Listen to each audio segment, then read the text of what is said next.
Hebreos 4:12 dice, porque la palabra de Dios es viva y eficaz, y más cortante que toda espada de dos filos, y penetra hasta partir el alma y el espíritu, las coyunturas y los tuétanos, y discierne los pensamientos y las intenciones del corazón. Hola, soy Aide Zavala y hablemos hoy acerca de cuál es el propósito de Dios por medio de la Biblia. ¿Para qué Dios nos dejó esa palabra? Creyentes, la Biblia es un libro inspirado por Dios que trae la palabra de Dios inmersa. Y si esto es así, entonces, ¿cuál es el propósito de Dios al dejarnos su palabra, al dejarnos esa instrucción por medio de diferentes libros? Para muchos creyentes, las instrucciones que tiene la Biblia cubren todos los aspectos civiles, familiares, religiosos, cosas en las cuales estamos viviendo todos los días. Y creemos que la Biblia es accesible para todos, es decir, que todos podemos acercarnos a Dios por medio de su palabra, entenderla, interpretarla, escudriñarla, aplicarla a nuestra vida y hacer de ella, sacar de ella el mayor provecho para nosotros, para nuestro crecimiento espiritual y también para saber vivir de una manera que agrade a Dios. Pero más allá, esta tiene un propósito divino que es llevar a la gente a Cristo. El Espíritu Santo trabaja en la Iglesia de Cristo para revelar su voluntad. Muestra su guía a través de instituciones de la Iglesia, pero también en todos los creyentes que pueden conectarse con Dios directamente a través de su palabra. Los autores de la Biblia se dirigen a líderes del pueblo de Dios, pero también apelan a los corazones y conciencias de cada persona. El propósito de la Biblia es mostrar a Dios. La Biblia es la historia de Dios mostrándose a nosotros y tratando con el hombre. No se trata de nosotros, los seres humanos, sino de revelar quién es Dios y cuál es su voluntad. La Biblia, entonces, habla del amor de Dios por medio de Cristo. Por ello, desde Génesis 3:15, Dios da a los seres humanos la promesa de salvación y de restauración. Posteriormente, en Egipto, Dios se muestra nuevamente como el Salvador que libertaría a su pueblo de la esclavitud. Eso lo vemos en Éxodo 3 del 1 al 9, introduciéndolos en su propia tierra con mano poderosa, levantando un líder cuyo nombre significa Jehová salva. Fue Josué, su nombre también se traduce como el Señor es salvación y corresponde al nombre de Jesús en el Nuevo Testamento. Desde ahí vemos que el Antiguo y Nuevo Testamento se conectan mostrando un solo propósito.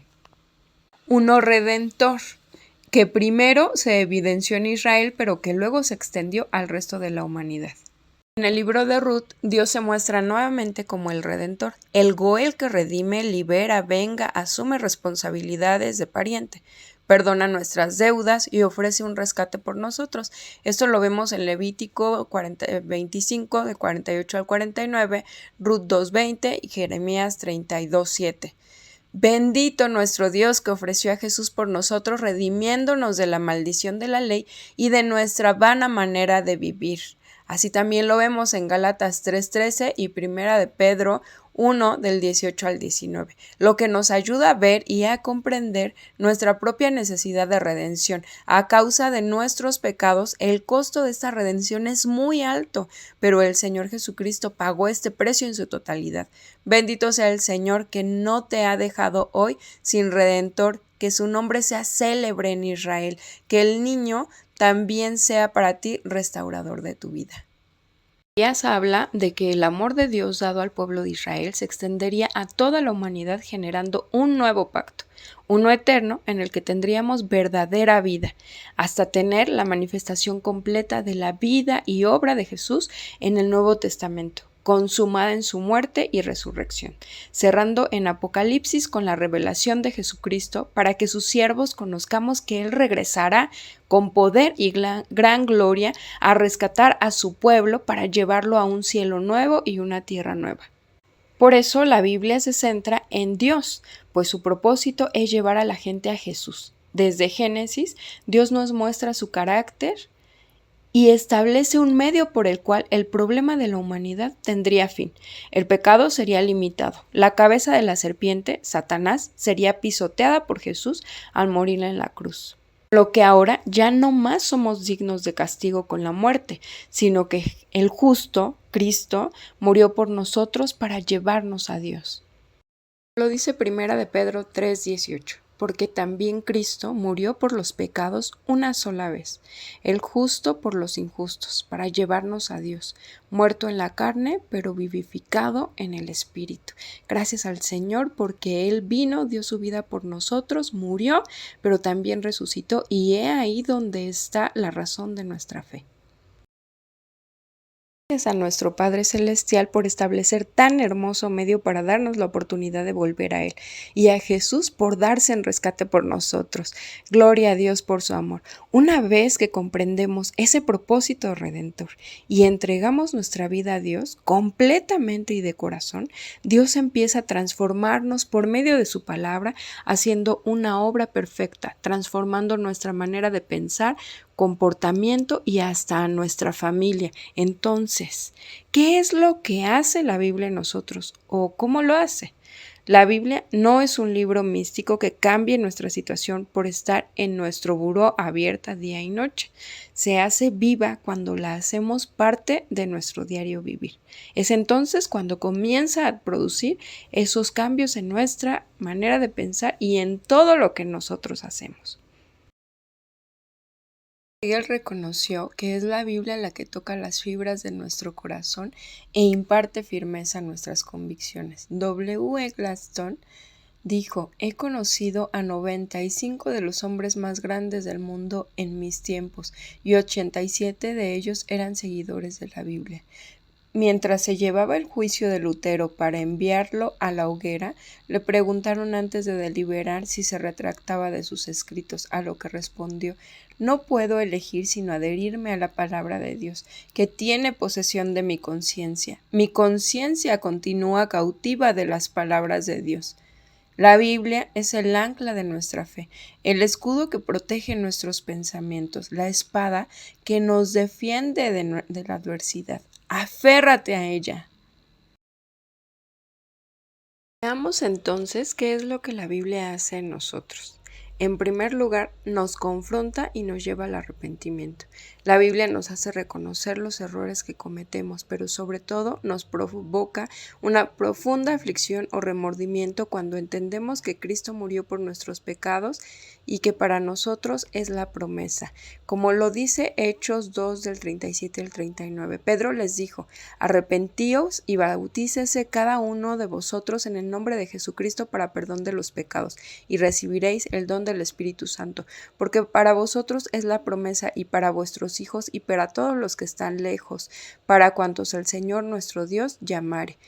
Compungir se traduce como una profunda aflicción o remordimiento cuando entendemos que Cristo murió por nuestros pecados. Lo que esos hombres habían oído era la predicación de Pedro, exponiendo el propósito redentor de Jesucristo, evidenciado a lo largo de la historia del pueblo de Israel y dejado a la posteridad en la Biblia. Entonces, en primer lugar, la Biblia nos confronta y nos lleva al arrepentimiento.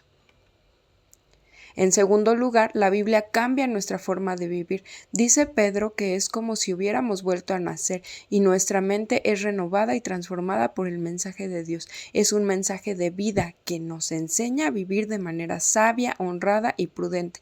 Nos guía en cómo debe ser nuestra conducta en el trabajo, en el matrimonio, cómo instruir a los hijos, cómo ser buenas hijas y amigas. Lo más importante es que al escudriñarla nos lleva a la fe en Jesucristo. Dice Efesios: dejando la mentira, hable cada uno a su prójimo con la verdad. Si se enojan, no pequen, no permitan que el enojo les dure todo el día. Nos lleva a entender que nuestra condición actual no le agrada a Dios y nos instruye en cómo cambiarla. Sigue diciendo el verso 28, el que robaba, no robe más, sino que trabaje honradamente con las manos para tener que compartir con los necesitados. Nos hace ver nuestros errores y pecados, nos confronta a cambiar, pero también nos lleva más allá a tener una conducta piadosa, compartir con los necesitados. Vemos que al llegar a ese punto ya no se centra en nosotros el consejo, sino en el bien que podemos hacer a otros cuando cambiamos. La Biblia hace una obra completa y perfecta. También expone los verdaderos pensamientos y las intenciones del corazón. Hebreos 4:12 dice, porque la palabra de Dios es viva y eficaz, y más cortante que toda espada de dos filos, y penetra hasta partir el alma y el espíritu, las coyunturas y los tuétanos, y discierne los pensamientos y las intenciones del corazón. La Biblia evidencia nuestras verdaderas intenciones y lo que hay detrás de ellas. Dice Jeremías 17:9 y 10, engañoso es el corazón más que todas las cosas y perverso. ¿Quién lo conocerá? Yo Jehová que escudriño la mente, que pruebo el corazón, para dar a cada uno según su camino, según el fruto de sus obras. Y en cuarto lugar, produce fe en nosotros. Romanos 10:17 dice, así que la fe es por el oír y el oír por la palabra de Dios. ¿Cuántas veces te has encontrado triste sin saber qué hacer y alguien te manda un verso y reconoces que con Dios todo lo puedes, que si Dios es con nosotros, ¿quién contra nosotros? Llenándote de fe y de esperanza. Entonces, la Biblia nos confronta y nos lleva al arrepentimiento. 2. Cambia nuestra forma de vivir. 3. Expone los verdaderos pensamientos y las intenciones del corazón. Y 4. Produce fe en nosotros. Pero, ¿cuál es nuestra responsabilidad? Bueno, pues nuestra responsabilidad es escudriñarla y aplicarla a nuestra vida, como lo vemos en Salmos 119, 105 y en Salmos 1, 2. La Biblia es una guía diaria para nuestra vida. Debemos meditar en ella y disfrutarla. Hay que obedecerla, como dice Juan 14:15. Si ustedes me aman, obedecerán mis mandamientos. Más adelante Jesús profundiza y dice, el que me ama, obedecerá mi palabra y mi Padre lo amará y haremos nuestra morada en él. También Apocalipsis 1:3 dice, bienaventurado el que lee y los que oyen las palabras de esta profecía y guardan las cosas en ella escritas, porque el tiempo está cerca. En este punto dices, bueno, sí, ya entendí el propósito y lo que hace en mi vida, pero ¿cómo le hago de manera sencilla para comenzar o para mejorar mi estudio de la palabra de Dios? Te doy 3 tips. Primero, meditar y reflexionar. 2, memorízala y compártela. Medita y reflexiona. Cuando leas la Biblia, detente, analiza, saboréala como si fuera un bocado de tu comida favorita. Dios bendice a los que meditan en su palabra. Analiza su trasfondo, su contexto, por qué lo dice, cuál es su significado y qué significa para ti. Piensa en otras partes de la Biblia que hablan sobre ese tema o esa palabra que te está llamando la atención y pregúntate cómo se aplica o cómo puedes aplicarla a tu vida. Desmenúzala, adéntrate y céntrate en ella. No solo medites en la palabra en tu tiempo de quietud, llévala contigo todo el día y mantente citándola una y otra vez. Memorízala. Memorizar la palabra ayuda en gran manera. Volverás a meditar en ella en otros momentos del día. Así se quedará contigo, la recordarás y pensarás a través de esa palabra. Compártela, platica a otros lo que aprendiste de ella. Te volverá a bendecir y se arraigarán esas palabras en ti y bendecirás a otros. Tú no has tenido un encuentro con Dios que transforme tu vida, es porque no has tenido un encuentro con la palabra, con la Biblia. Llevo varios años leyendo la Biblia de tapa a tapa, de Génesis a Apocalipsis. Este año la leo en orden cronológico y eso me ha ayudado a conocer más íntimamente a Dios, comprender su carácter y su bondad. Mi conducta y forma de pensar cambian radicalmente mientras la Biblia penetra en mí. La palabra de Dios cada día me moldea. Recientemente leí Jeremías y no es un libro que entiendas a la primera, pero por ahí del capítulo 4 o 5 vi una palabra que se me hizo familiar, que estaba sucediendo en mi entorno. Entonces eso llamó muchísimo mi atención y me detuve. Tuve que regresarme hasta el capítulo 1 y releer esos capítulos para comprender qué era lo que Dios le estaba hablando al pueblo de Israel, qué era lo que estaba sucediendo con ellos, cuál era el contexto, cuál era la situación que estaban viviendo, por qué Dios les estaba hablando de una manera tan dura y les hablaba acerca de la idolatría, de grandes cosas con las cuales ellos le estaban fallando a Dios. Así que analicé el contexto, pensé cómo cambiaría la situación de las personas involucradas si cambiaran de actitud y obedecieran la palabra. Observé también cuáles habían sido los errores, las faltas que había cometido el pueblo de Israel e incluso las consecuencias que obviamente les llevaron al exilio y a Babilonia, a ser cautivos por Babilonia. Complementé con otros escritos proféticos de la Biblia, que el libro en su espacio temporal con los personajes que aparecen en el segundo libro de los Reyes y en el segundo libro de las Crónicas. Eso me dio un contexto, un panorama más completo. Pude comprender cosas que no había comprendido antes en este libro y analicé, pues, cuál era el contexto total de lo que Dios estaba hablando, así como los sentimientos asociados que aparecen en Salmos. Sobra decir que aprendí muchísimo de este libro, cosas que no había podido ver en años anteriores, a pesar de que ya había leído muchas veces o había escuchado este libro de Jeremías. Pero cuando nos sumergimos en la palabra de Dios, le tomamos sabor y tratamos de sacar provecho a lo que estamos leyendo, Dios nos habla de una manera especial. Así que le pedí perdón a Dios por las faltas, por aquellas cosas que tal vez no identificamos, pero que la Biblia nos hace entender cuando la estamos viendo, y reiteré mi compromiso con Él.